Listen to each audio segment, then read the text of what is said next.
Sikilmu ketok sih. Sabawan aku. Kamera rolling and action. Oh biasa nih, kami serahkan aja. Oke, taruh di siap nih. Nanti Firman istirahat.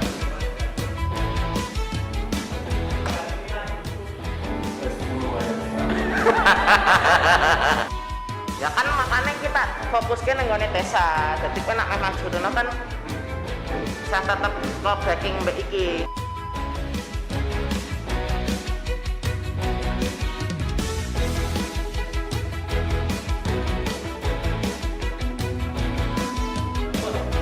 Wardrobe. Wah, wardrobe lanang ya. Make up. Wardrobe. Ya, enak.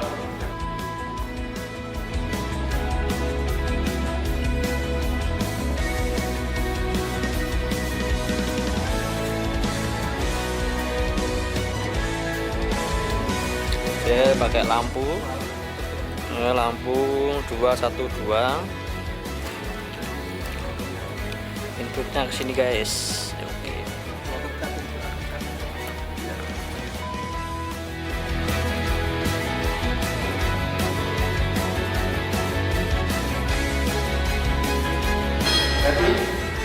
Tarik terus ya. Kamera rolling and action.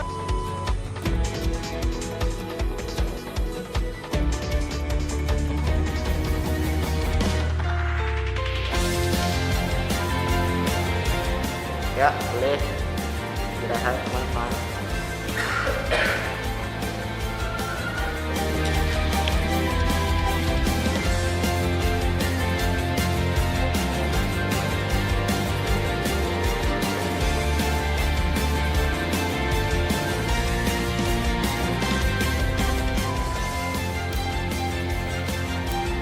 Mau kemana Om?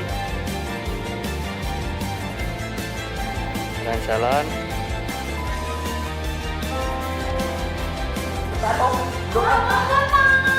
Yo kan aku mulai lah.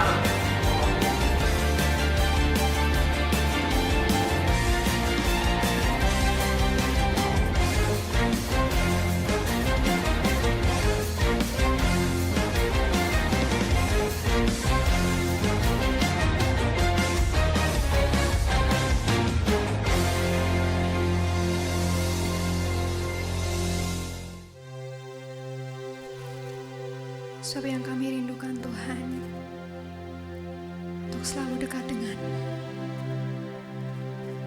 Pagi hari ini kami menikmati hadirat-Mu Yesus. Kami menikmati hadirat-Mu menjamah setiap kami. Setiap hati kami yang rindu akan Engkau Tuhan.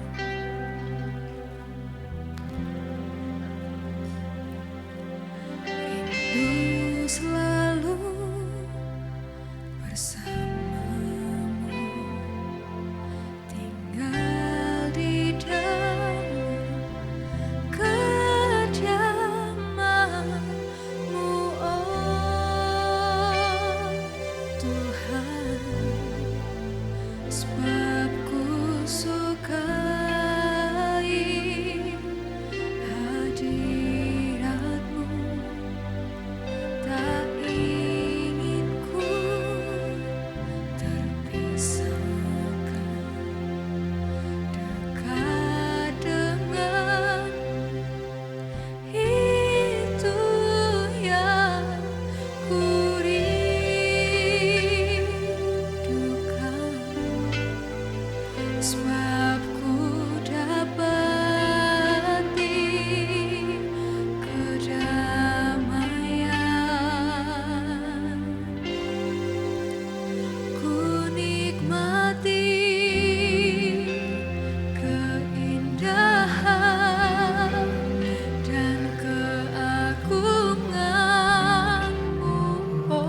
Sebab inilah yang menjadi kerinduan hati kami Tuhan. Kami mau lebih sungguh-sungguh lagi di hadapan-Mu, menyembah-Mu dengan segenap hati kami, menyembah-Mu dengan seluruh hidup kami. Sebab Kau yang layak kami muliakan dan kami sembah sampai selama-lamanya. Terpujilah nama-Mu Tuhan. Inilah doa kami di dalam nama Tuhan kami Yesus Kristus. Haleluya. Amin. Sebab yang kami rindukan Tuhan, terus dekat di dalam hati-Mu. Ajar kami Tuhan, tinggal bersama-Mu, diam dalam hadirat-Mu. Ajarku berdiam dekat di hati-Mu, di saat ku berpaling temukan cinta-Mu.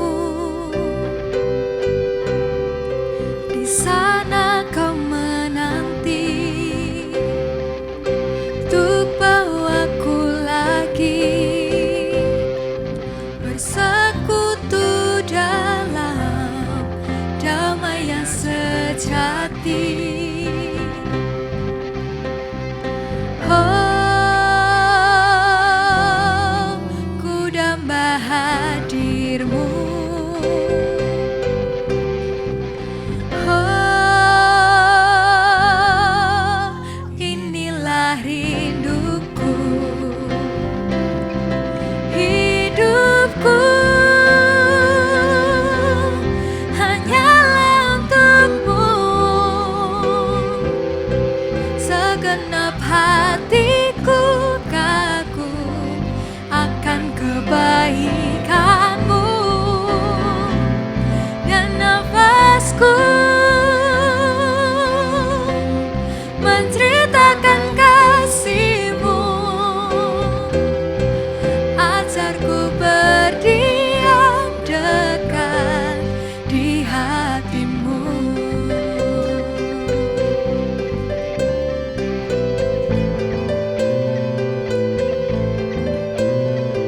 Ajar kami Tuhan,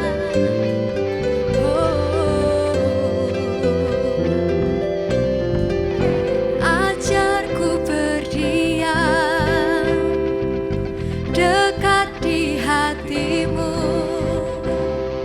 di saat ku berpaling temukan cinta-Mu.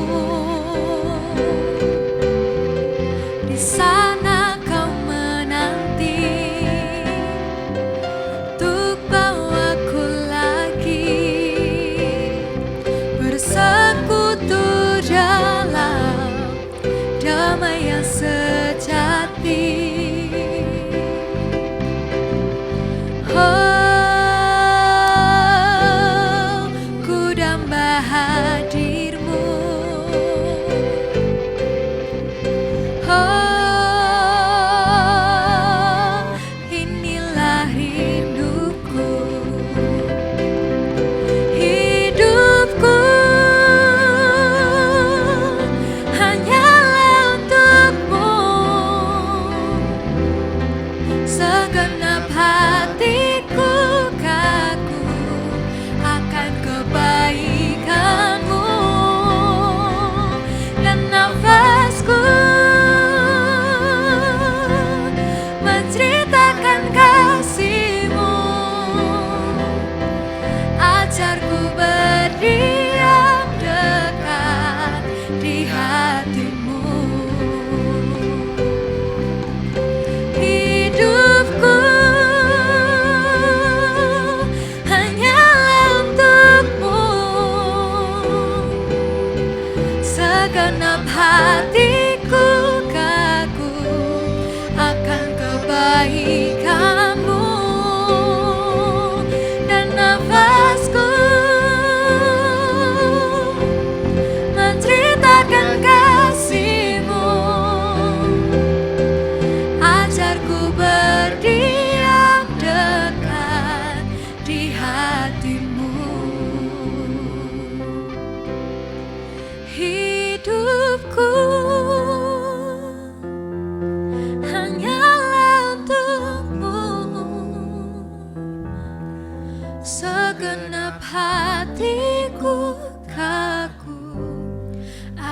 kebaikanmu dan nafasku menceritakan kasih-Mu. Ajarku berdiam dekat di hati-Mu. Oh hidupku, hidupku hanyalah untuk-Mu.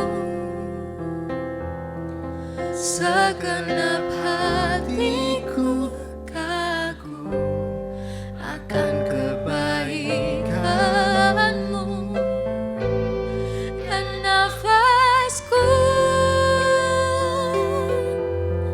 menceritakan kasih-Mu.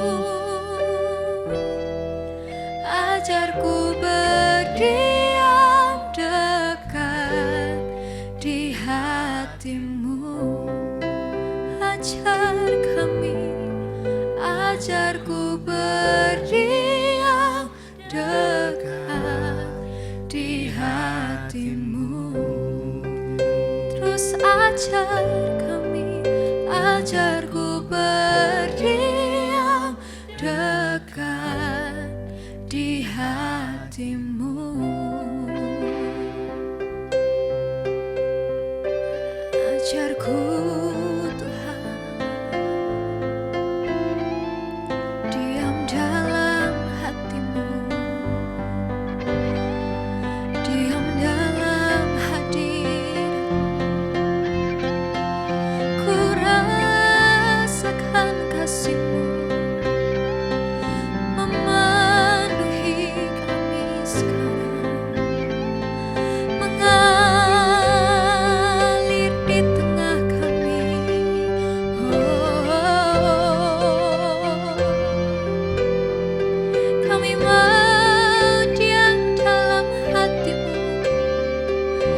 kami mau tinggal diam dalam hadirat-Mu, Yesus, sebab ku dapati kedamaian.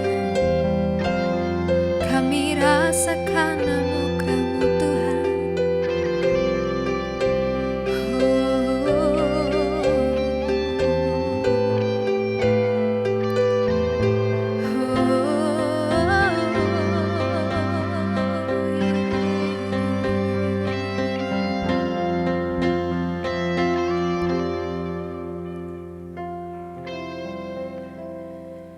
Dan yang menjadi kerinduan hati kami, Tuhan, kami mau terus mengejar hadir-Mu sampai seumur hidup kami.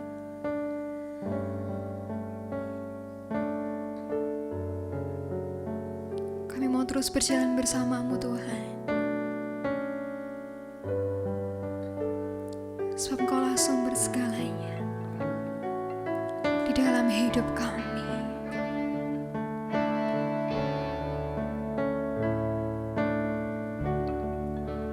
Dekat padamu itu rinduku.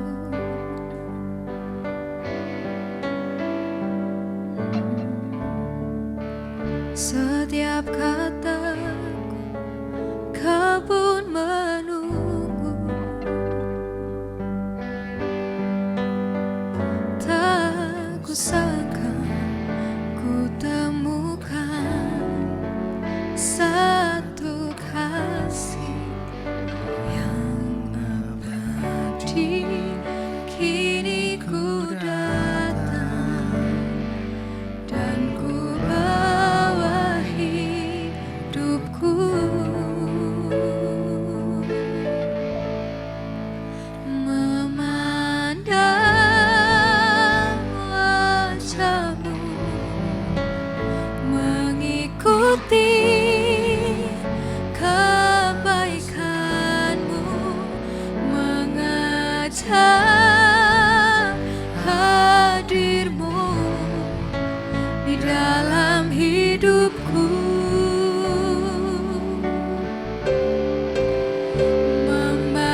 sebab dekat padamu,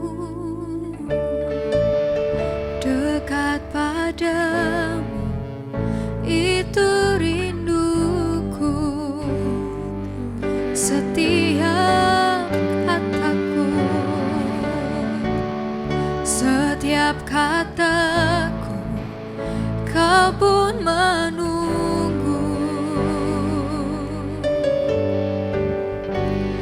Tak kusangka ku temukan satu kasih yang abadi. Kini ku datang dan ku bawa hidupku.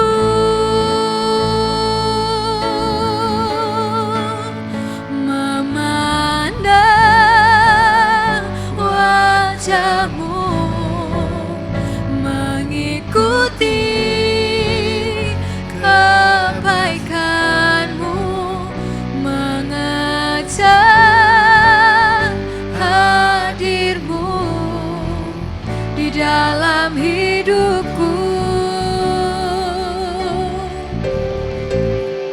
Membawa sembahku, menyatakan kebesaranmu, mengejar hadirmu di dalam hidupku. Memandangmu, memandang wajahmu, mengikuti kebaikanmu, mengejar hadirmu di dalam hidupku. Membawa sembahku, menyatakan kebesaranmu, mengejar hadirmu di dalam hidupku. Mengejar hadirmu di dalam hidupku. Mengejar hadirmu di dalam hidupku.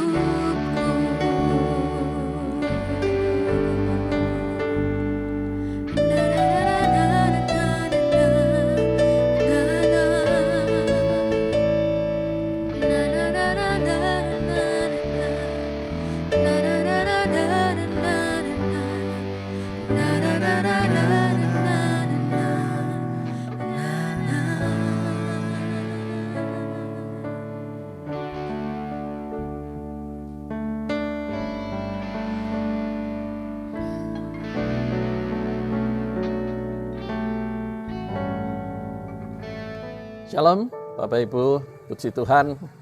Kali ini kita akan sama-sama merenungkan kebenaran firman Tuhan di Perumahan Mustika Jati.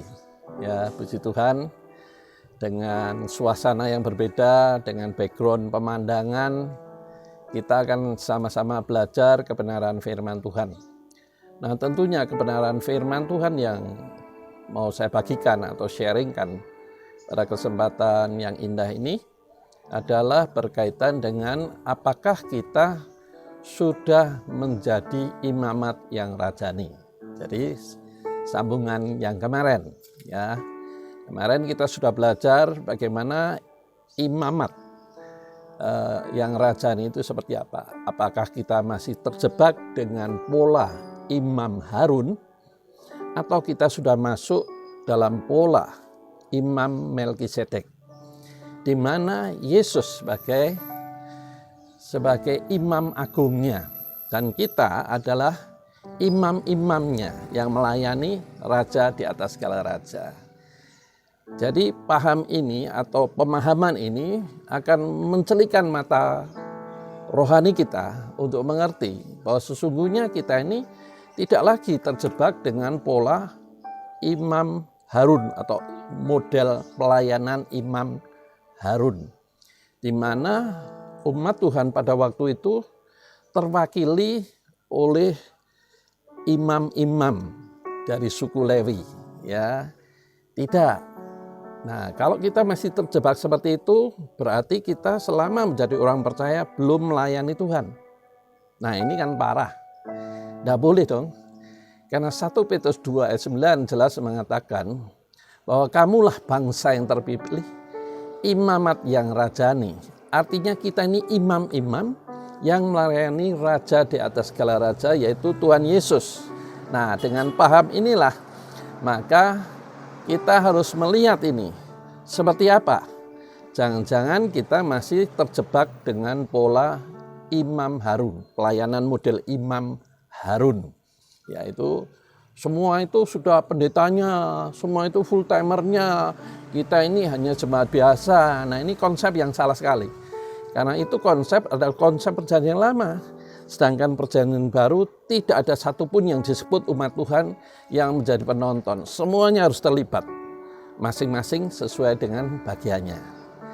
Inilah yang akan kita pelajari pada kesempatan yang indah siang hari ini. Nah, untuk itu kita awali terlebih dahulu dengan berdoa. Bapa Surgawi, terima kasih kami boleh sharing kebenaran firman Tuhan di lokasi yang terbuka, di mana kami boleh belajar kebenaran firman Tuhan sambil menikmati background pemandangan yang indah yang adalah ciptaan Tuhan.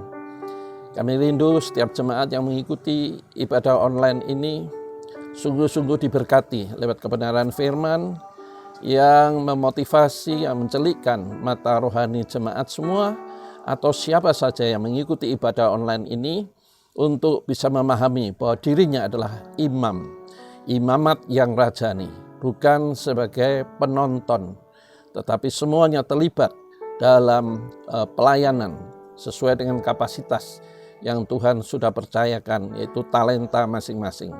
Oleh sebab itu, ya Roh Kudus, tolong setiap kami, supaya kami boleh memahami apa yang menjadi kehendak Allah dalam hidup kami sebagai umat pilihan Allah.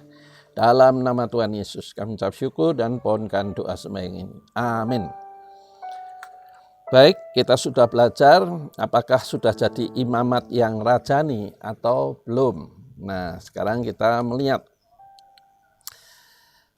Yang pertama, dimulai menjadi imam itu dimulai melayani Tuhan. Bukan melayani pekerjaan Tuhan. Ya, melayani Tuhan dulu, baru melayani pekerjaan Tuhan. Artinya mengikuti kehendak Tuhan, fungsi diri kita sebagai bagian tubuh Kristus. Nah, melayani Tuhan itu menjadi prioritas utama supaya kita hidup berkenan di hadapannya. Bukan melayani pekerjaan Tuhan dulu. Ya, sebab ada banyak orang percaya umat Tuhan ini terjebak dengan konsep bahwa setelah melayani dia sudah puas dan merasa itu sudah selesai. Ya, sebagai orang percaya itu sudah selesai kalau tingkatnya sudah sampai ikut terlibat dalam pelayanan. Sedangkan belum tentu. Nah, ini yang kita harus pelajari. Jadi yang pertama, kita harus melayani Tuhan terlebih dahulu. Seperti apa itu? Nanti kita bahas ya. Melayani Tuhan itu seperti apa? Bukan hanya melayani pekerjaan Tuhan. Jangan dibalik. Melayani pekerjaan Tuhan dulu, baru melayani Tuhan. Salah, melayani Tuhan dulu, baru melayani pekerjaan Tuhan. Kenapa bisa demikian, Pak? Karena melayani Tuhan artinya melayani kehendaknya, mengenalnya, mengetahui apa yang menjadi rencana dan kehendaknya. Nah, setelah itu baru melayani pekerjaan Tuhan. Ya, itu yang pertama harus kita pahami. Jadi kalau kita ini hanya melayani pekerjaan Tuhan, belum melayani Tuhan, itu artinya kita tidak tahu. Kita belum berfungsi sebagaimana yang Tuhan inginkan di dalam pola imamat Melkisedek. Ya, sebab kalau kita hanya melayani pekerjaan Tuhan dan yang tidak melayani pekerjaan Tuhan, dia merasa sudah terwakili. Nah, seperti Imam Harun. Jadi umat Israel pada umumnya itu merasa sudah diwakili oleh suku Lewi. Jadi mereka tidak punya hak, merasa tidak punya hak untuk ikut campur di dalamnya. Sedangkan di zaman sekarang tidak demikian, semua harus terlibat ya sebagai bagian tubuh Kristus yang ikut berfungsi. Minggu kemarin sudah saya sampaikan ya, kalau kita ini tidak terlibat sebagai pelayanan, maka itu yang membuat gereja lumpuh, stroke gitu ya. Ditarik-tarik, tidak mau, didorong-dorong, tidak mau, seperti mobil mogok seperti itu. Tidak, itu salah itu. Konsep seperti itu tidak benar di hadapan Tuhan. Nah, inilah sebabnya saya melanjutkan ya pola keimaman di dalam perjanjian lama dan baru. Sekarang kita belajar apakah kita sudah menjadi imamat yang rajani. Jadi kelanjutannya ini ya. Harusnya kita ini menjadi Imam Melkisedek. Maksudnya kita ini masuk sebagai imam-imam yang melayani raja, melayani kehendak raja, melayani rencana raja di atas segala raja, yaitu Tuhan Yesus.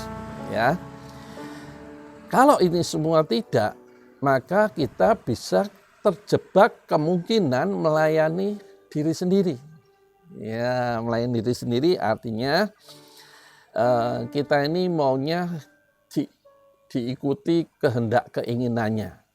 Ya, secara pribadi, kepada gereja, dan juga kepada Tuhan. Jadi Tuhan itu dianggap seperti pesuruh, pemenuh keinginan hati kita. Nah, ini salah. Itu artinya kita sedang melayani diri sendiri. Ya, tidak menurut pola Harun, apalagi pola imamat Melkisedek. Nah, celaka kalau seperti ini. Nah, kita menganggap Tuhan itu hanya satpam. Kita menganggap Tuhan itu seperti dukun, pembuat mujizat, sesuatu yang tidak terpikirkan yang mampu Tuhan. Kita menghargai hanya sebatas itu. Tetapi tidak melayani kehendaknya. Ya, nanti kita belajar. Ada contoh di dalam Alkitab dalam hal ini. Ya, bahaya sekali kalau kita ini tidak memfungsikan diri, menempatkan diri sebagai imamat yang rajani. Sekarang kita melihat apakah sudah melayani Tuhan atau baru pekerjaan Tuhan. Ya, kita melihat ya, kita sudah melayani Tuhan atau baru pekerjaan Tuhan. Melayani Tuhan yang pertama adalah hidup menuruti kehendak-Nya.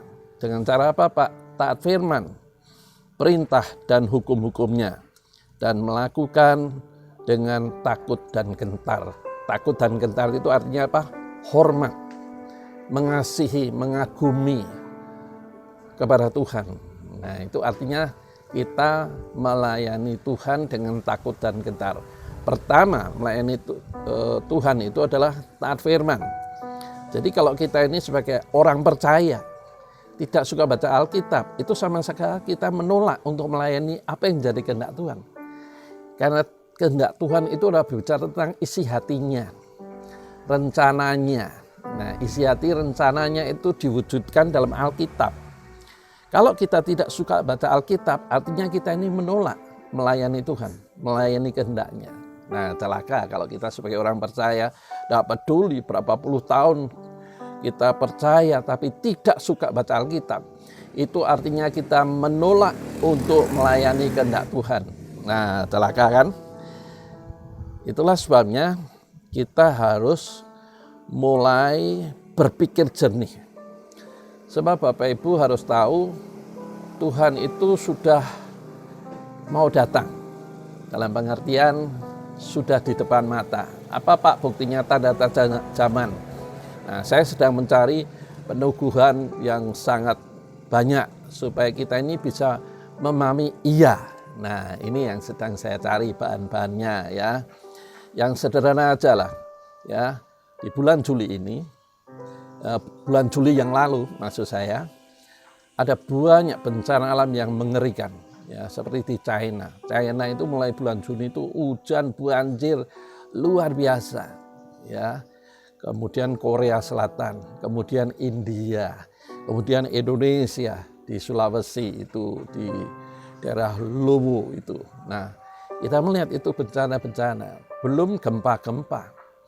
Gempa itu sebetulnya menurut Profesor Kepala BMKG itu mengatakan bahwa gempa sejak 2016 ya, 2016 itu sebelumnya itu 4.000-5.000 kali per tahun.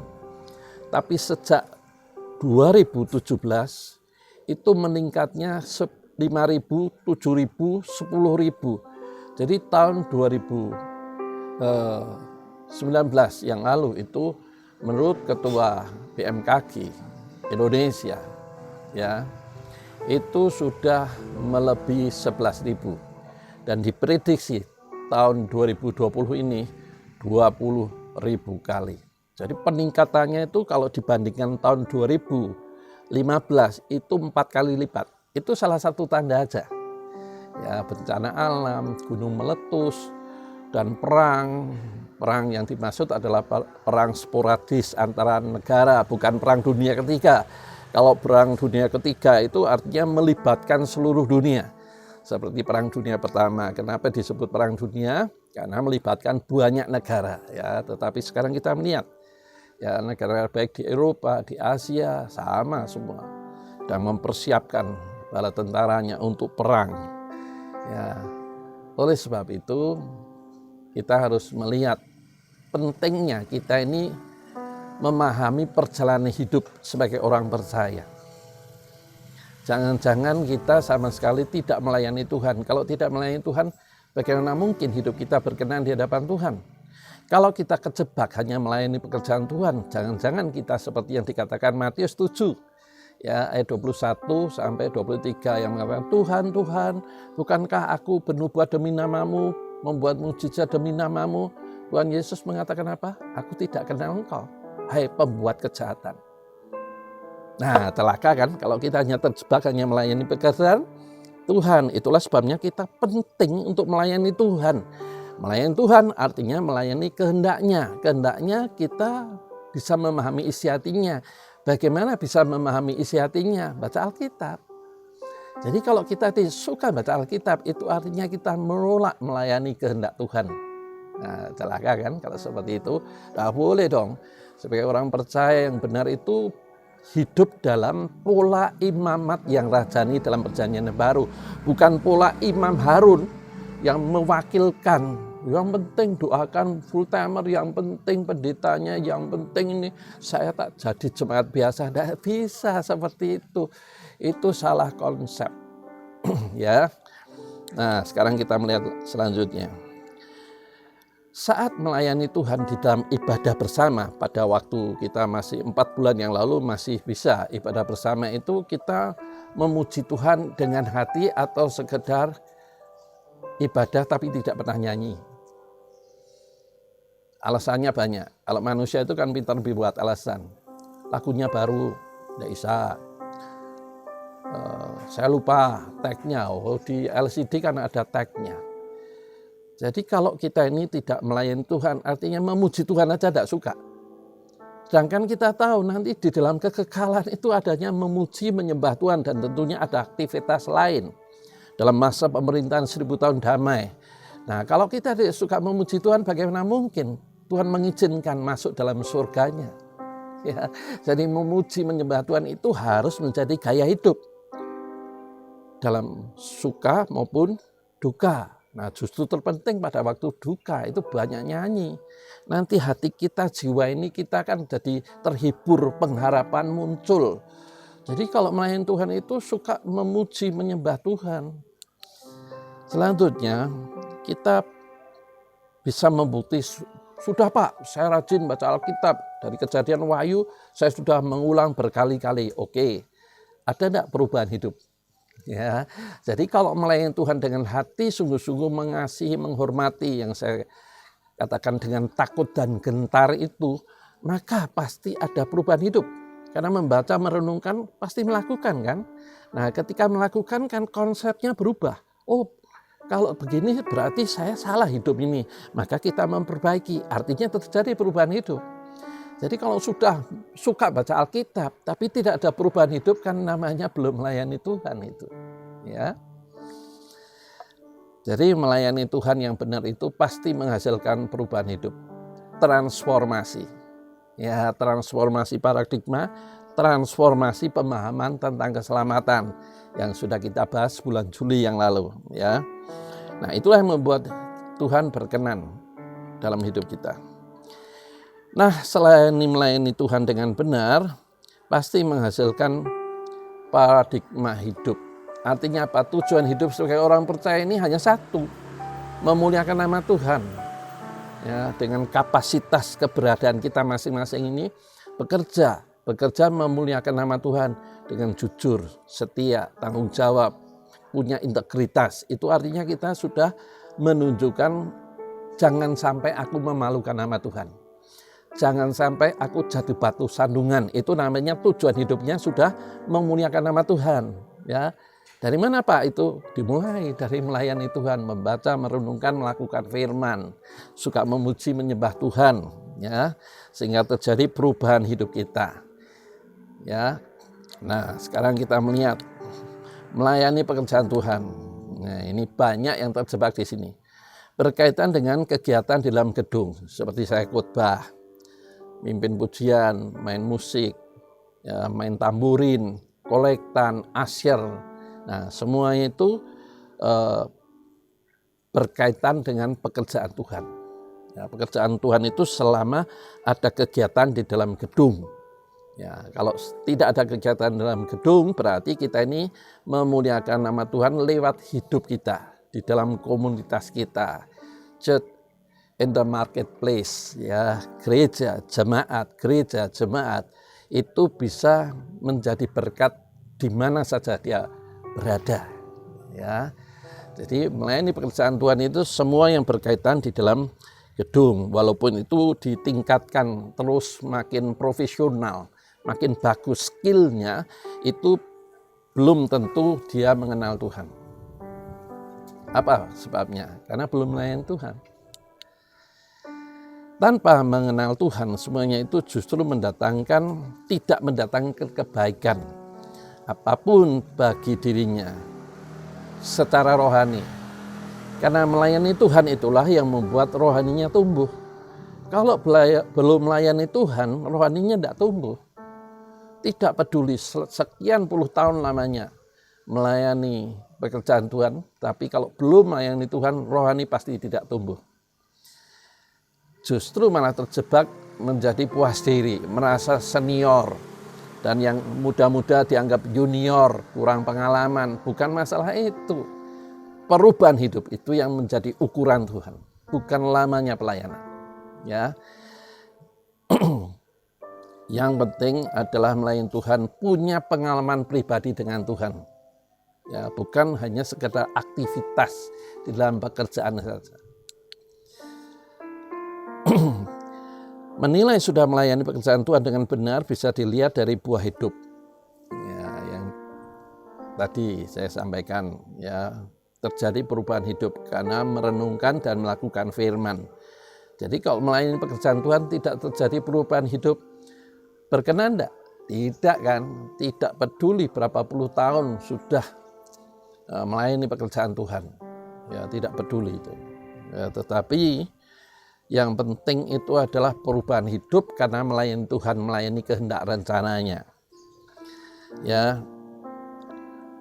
Oleh sebab itu, kalau kita ini hanya fokus dan puas diri melayani pekerjaan Tuhan, maka kita harus menyadari tanpa melayani Tuhan, melakukan kehendaknya, maka semua pelayanan kita menjadi sia-sia. Tadi sudah saya singgung Matius 7 ayat 21 sampai 23. Tuhan, bukankah aku melakukan ini demi nama-Mu? Tuhan mengatakan, aku tidak kenal engkau, hai pembuat kejahatan. Apa yang dimaksud? Oh, sudah melayani pekerjaan kau, dianggap jahat itu apa? Baca ayat sebelumnya, mulai ayat 15, 16, 17 dari Matius 7 itu menjelaskan dari buahnya orang baru kenal engkau. Apakah anak Tuhan atau bukan? Kalau anak Tuhan pasti dong muncul sifat-sifat Tuhan itu. Kristus yang pengasih, penyayang, pemurah, sukacita, setia, penuh tanggung jawab, punya integritas. Itu namanya buah hidup hasil melakukan firman. Itu namanya sudah melayani Tuhan lebih dahulu. Nah, sekarang inilah kita akan mengevaluasi banyak umat Tuhan dan hamba Tuhan. Ya, bukan hanya anak Tuhan, hamba Tuhan juga banyak.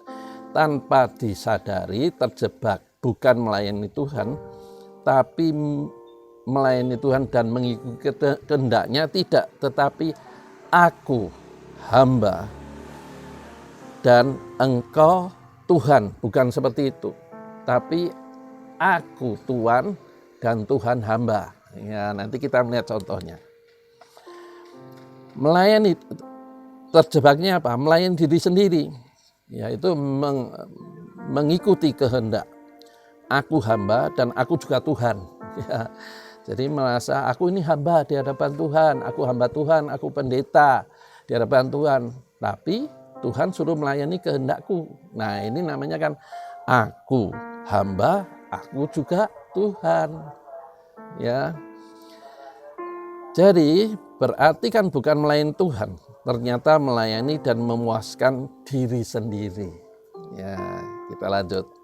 Contohnya, melayani Tuhan atau diri sendiri bisa belajar dari Mazmur pasal 73 ayat 1 sampai 28, yaitu tentang Asaf. Asaf ini orang Lewi.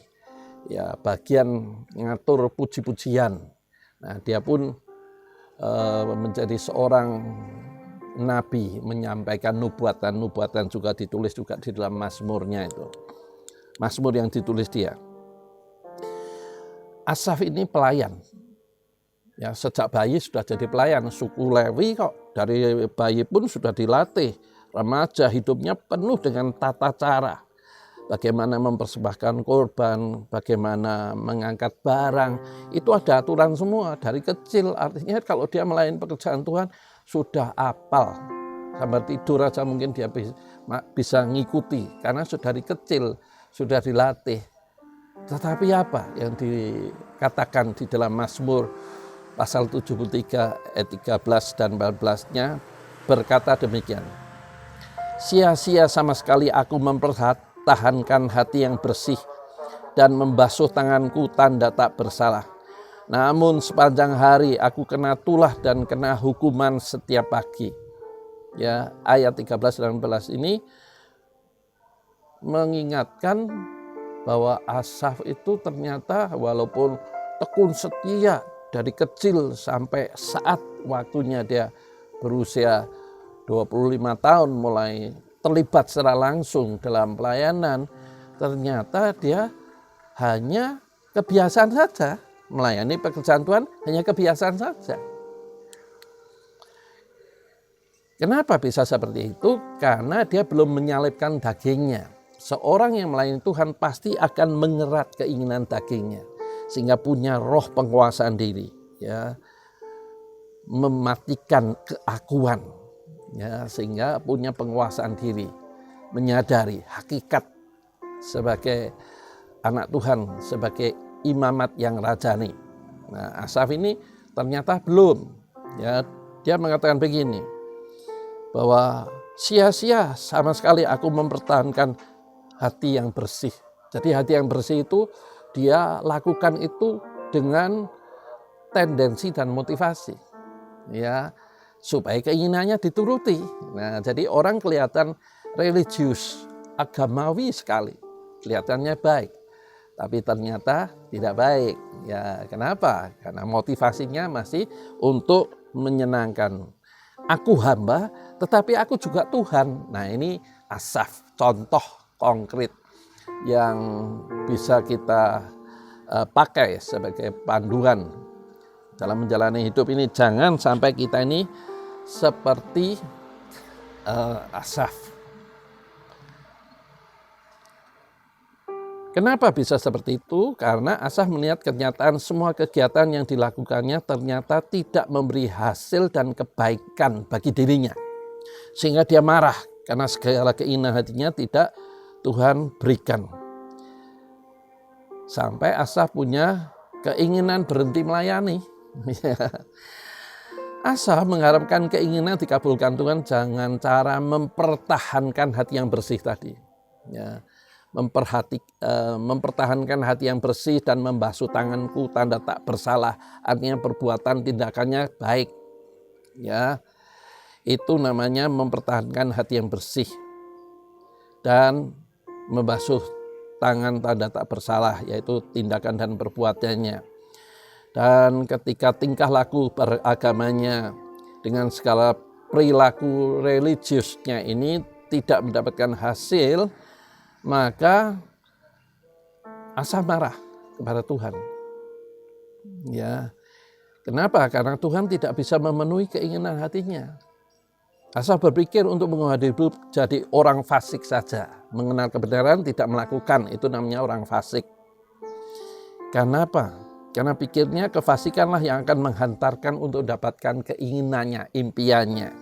Ya, karena melihat orang fasik yang menurutnya hidupnya enak. Nah, Bapak Ibu nanti lihat di ayat 2 sampai 12-nya.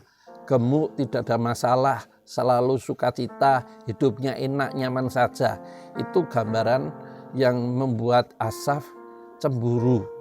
Maka muncullah ayat 13-14 itu yang mengatakan, sia-sia aku mempertahankan hati yang bersih dan membasuh tanganku, tanda tak bersalah.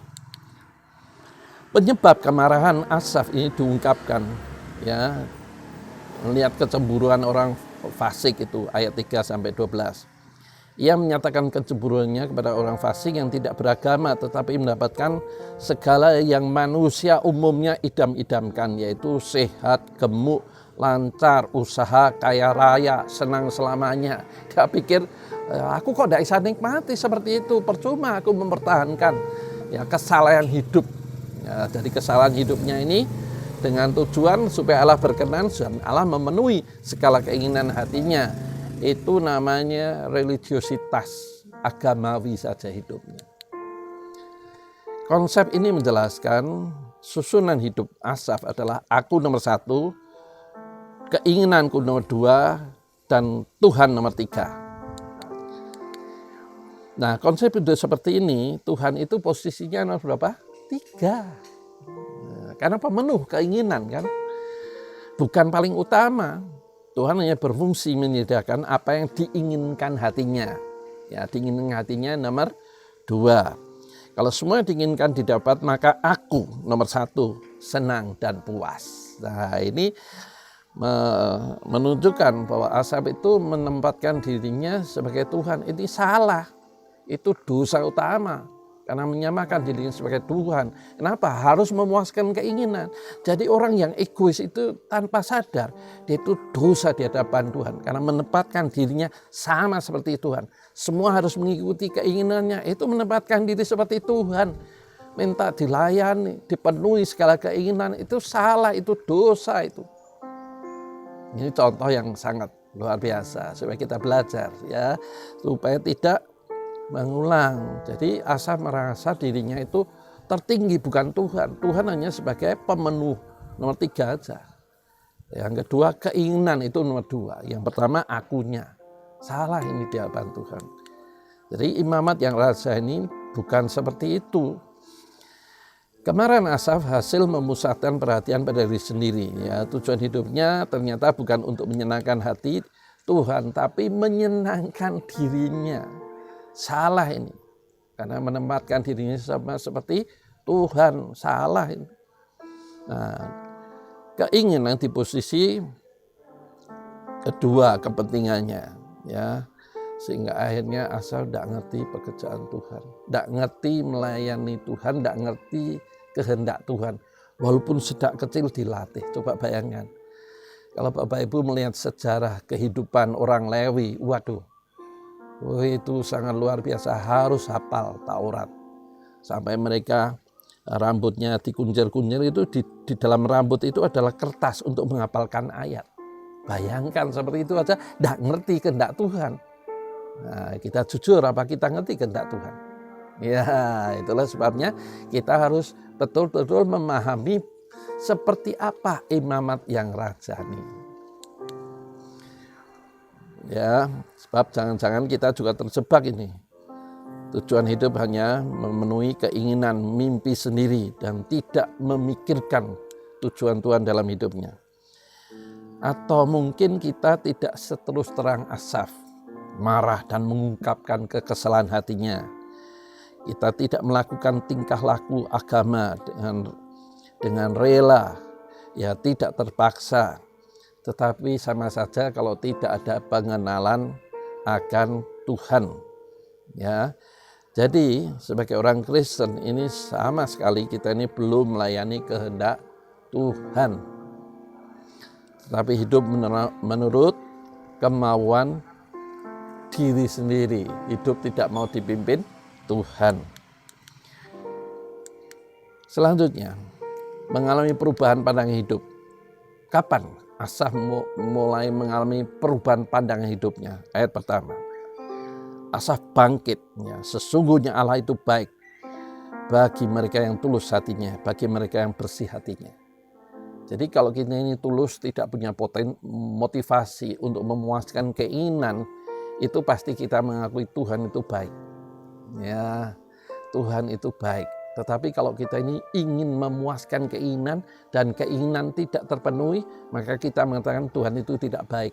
Tuhan itu membedakan. Itu lihat orang fasik saja enak, gemuk, sehat, tidak pernah sakit, senang selalu. Ya, itu yang dicemburui Asaf. Ya, jangan sampai kita seperti itu. Ya, menganggap Tuhan itu baik. Tuhan itu selamanya baik. Kasih setianya kepada kita itu tidak pernah berubah. Kalau diistilahkan emas, kualitasnya itu emas 24 karat. Logam mulia, itu kasih Tuhan tidak pernah berubah. Yang berubah itu motivasi dan pikiran kita. Ya, jadi kita seringkali dikendalikan oleh perasaan hati saja.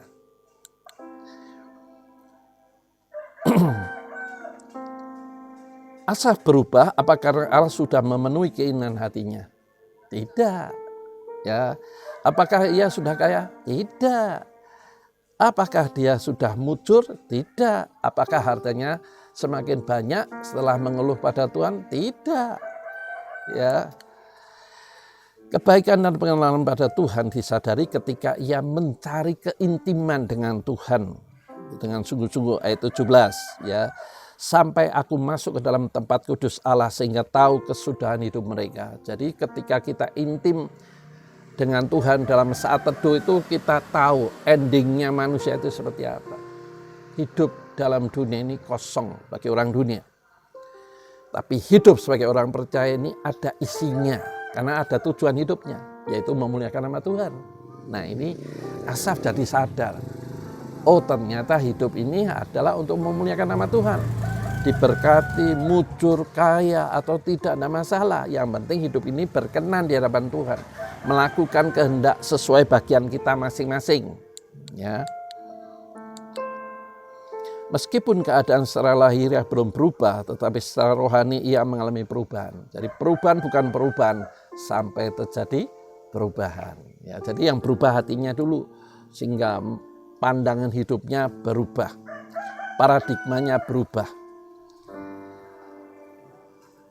Jadi Asaf mengalami perubahan hubungan antara aku dan aku berubah aku dan engkau.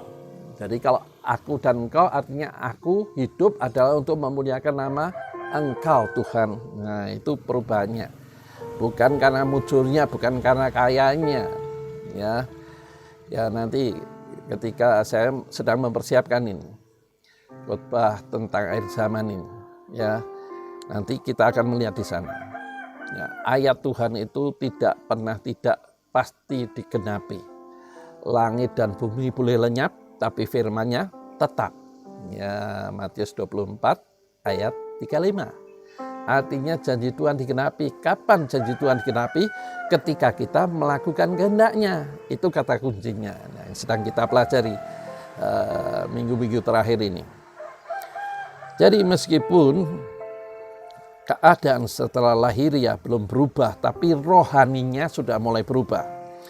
Sehingga Asaf berkata, sekalipun dagingku dan hatiku habis lenyap, gunung batuku dan bagianku tetap Allah selama-lamanya. Sebab sesungguhnya siapa yang jauh daripadamu akan binasa. Kau binasakan semua orang yang berzinah dan meninggalkan engkau. Tetapi aku suka dekat pada Allah. Aku menaruh tempat perlindungan pada Tuhan Allah supaya dapat menceritakan pekerjaannya.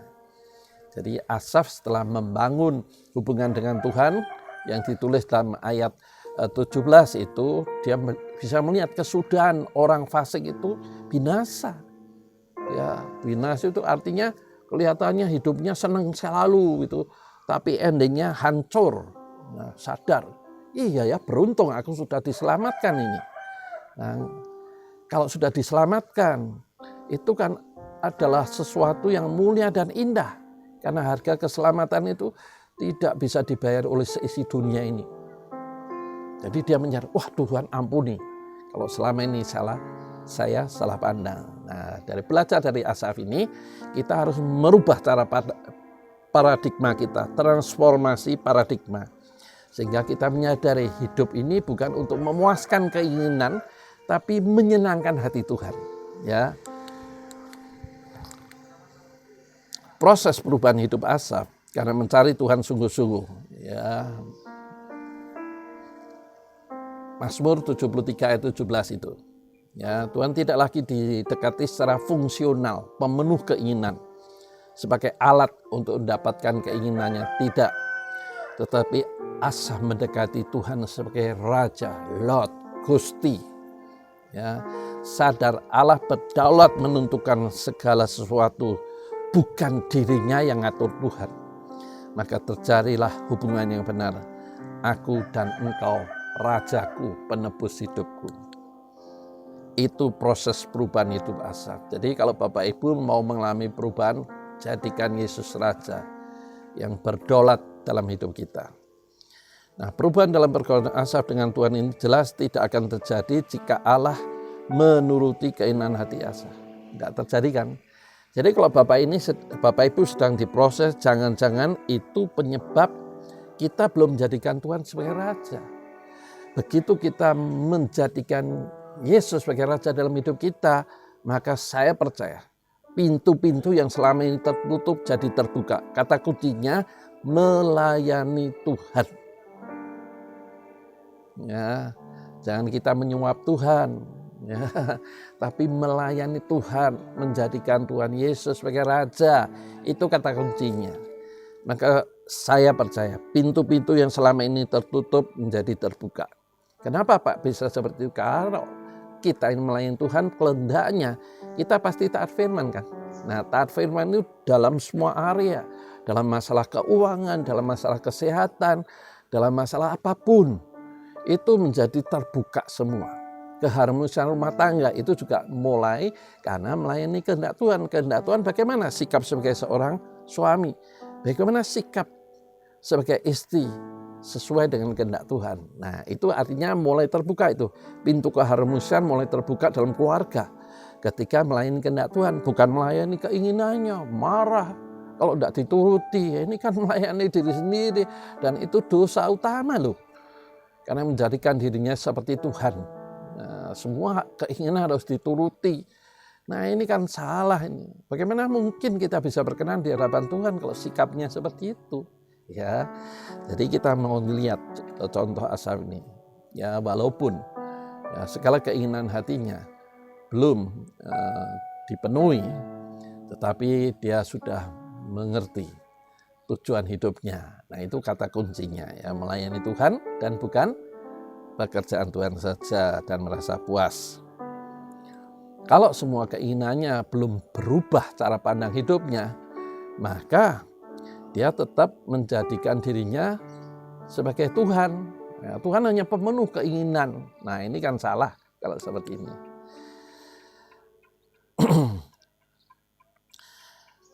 Maka kalau Allah membiarkan Asaf diberkati tanpa memahami pengertian ini, yaitu pemenuh keinginan hati Asaf saja, pasti dia tidak akan mengenal Tuhan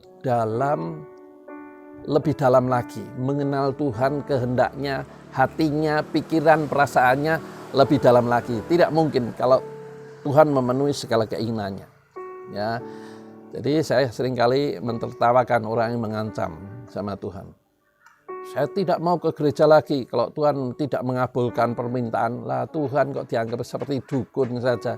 Ini gimana ini? Sama Asaf juga belum dipenuhi keinginannya. Tetapi dia setelah mendekatkan diri mencari wajah Tuhan.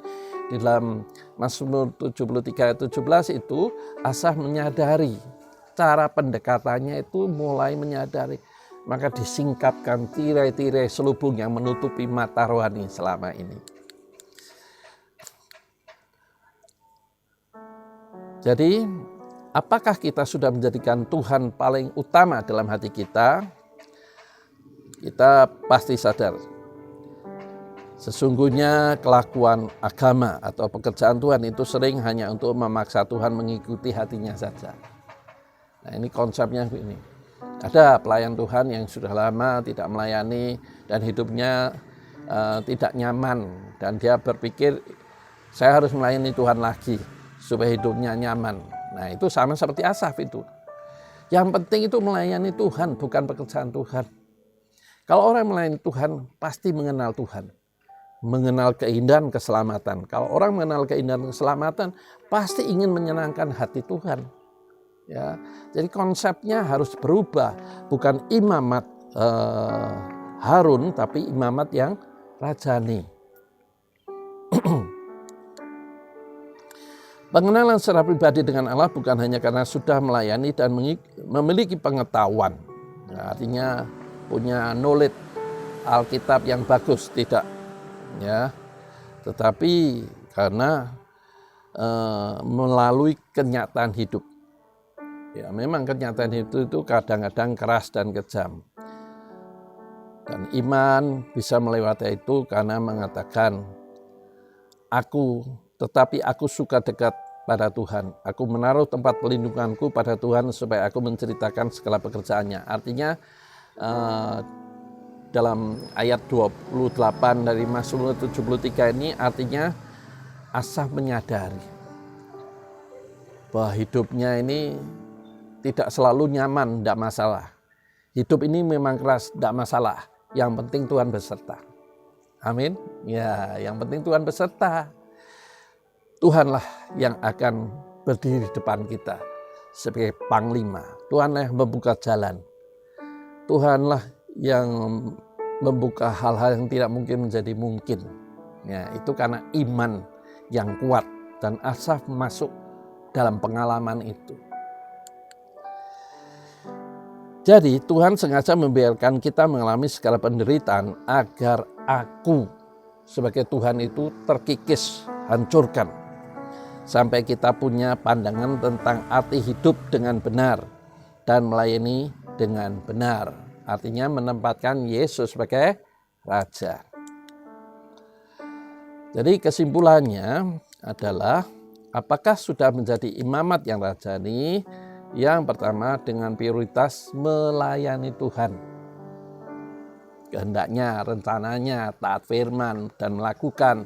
Maka konsep paradigma hidup ini berubah. Paradigmanya dulunya hidup hanya untuk menyenangkan, memuaskan keinginan, berubah. Hidup ini untuk memuliakan nama Tuhan.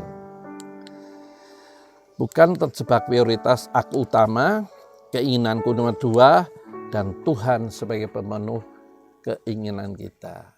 Jangan kita mau menjelang kedatangan Tuhan kali yang kedua ini untuk kita diangkat bersama, tidak mengalami zaman antikris yang kejam dan mengerikan itu, maka kita harus mulai membenahi iman, pengenalan kepada Tuhan lewat topik yaitu apakah kita sudah menjadi imamat yang rajani. Yang pertama melayani Tuhan dulu, kehendak rencananya, baru kita akan terdorong, bahkan minta diberi kesempatan untuk melayani pekerjaan Tuhan dalam bentuk yang luas, bukannya di dalam gedung.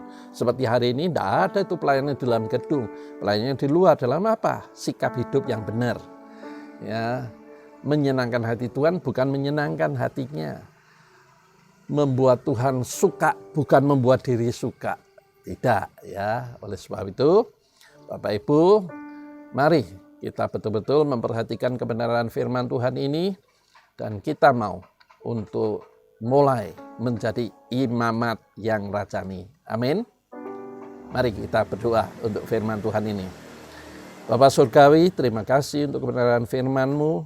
Kami boleh mengerti bahwa sesungguhnya kami adalah imam yang melayani Engkau, Raja di atas segala raja. Tolong kami, berbicara terus kepada kami, supaya kami hidup makin berkenan. Dan ampuni kalau konsep pandang hidup kami selama ini seperti model Imam Harun, di mana kami menganggap bahwa semua yang berhak melayani itu adalah pendeta, hamba Tuhan, atau full timer. Ampuni Tuhan kalau konsep kami seperti itu, karena itu sungguh tidak berkenan di hadapan Tuhan. Sebab kami adalah melayani Tuhan, melayani kehendak rencananya. Maka kami percaya segala pintu yang selama ini tertutup menjadi terbuka. Sehingga akhirnya hidup kami pun boleh memuliakan nama Tuhan. Kami terima firman-Mu dengan penuh sukacita di dalam nama Tuhan Yesus. Amin. Bapak Ibu, kita dengarkan pengumuman gereja sebelum kita doa penutup. Pengumuman minggu ini adalah sebagai berikut. Pada masa siaga COVID-19, mari saudara tetap menjaga kesehatan. Kita terus membangun kehidupan rohani secara pribadi maupun bersama keluarga di rumah masing-masing. Tetaplah berdoa untuk keluarga, gereja, kota, bangsa, dan negara kita. Meskipun ibadah kita laksanakan secara online, mari tetap memberikan persembahan seperti ketika kita beribadah setiap minggu di gereja. Persembahan dapat diserahkan kepada bendahara gereja, Bapak Yusa Hartono, melalui rekening atau dimasukkan ke kotak persembahan yang ada di gereja. Gereja buka setiap hari pukul 10 pagi sampai 3 sore. Demikian pengumuman minggu ini, Tuhan Yesus memberkati. Bapak Ibu, mari kita berdoa. Bapak Ibu angkat tangan, saya mendoakan dari tempat ini. Tuhan berkati jemaat-Mu yang sudah mengikuti ibadah online ini, khususnya bila tirai-tirai selubung yang selama ini menudungi mata rohani terkoyakkan oleh kuasa kebenaran firman yang memerdekakan, sehingga cara pandang jemaat atau siapa saya yang mengikuti ibadah online ini boleh memahami bahwa dirinya adalah imam yang melayani Raja di atas segala raja.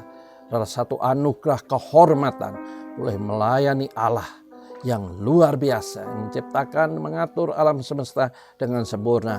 Maka kami percaya ketika menyenangkan hati Tuhan, maka Tuhan pun akan memenuhi segala kebutuhan hidup kami minimal, tetapi juga sampai berkelimpahan. Kalau Tuhan memandang, kami bisa dipercaya. Oleh sebab itu ya Tuhan, ketika jemaat-Mu membuka hati dan mohon berkat-Mu saat ini Engkau curahkan di dalam nama Tuhan Yesus. Berkat dari Tuhan melimpah kepada jemaat yang merespon kebenaran firman. Berkat dalam usaha, pelayanan, keluarga, ekonomi, maupun masalah sakit penyakit. Tuhan kiranya memberi berkat kesembuhan ilahi supaya nama Tuhan dipermuliakan. Dan sekarang jemaat Tuhan, terimalah berkat dari Allah Bapa, kasih setia dari Tuhan Yesus, dan tentunya pimpinan Roh Kudus yang akan menuntun jalan hidupmu untuk membawa kepada rencana Allah terus naik dan tidak pernah turun, menjadi kepala dan bukan ekor. Apa saja yang kau kerjakan yang tidak bertentangan dengan firman Tuhan, dibuat Tuhan menjadi berhasil, supaya lewat hidupmu nama Tuhan dipermuliakan. Terimalah berkat ini dengan iman di dalam nama Tuhan Yesus. Mari semua kita katakan amin. Tuhan memberkati.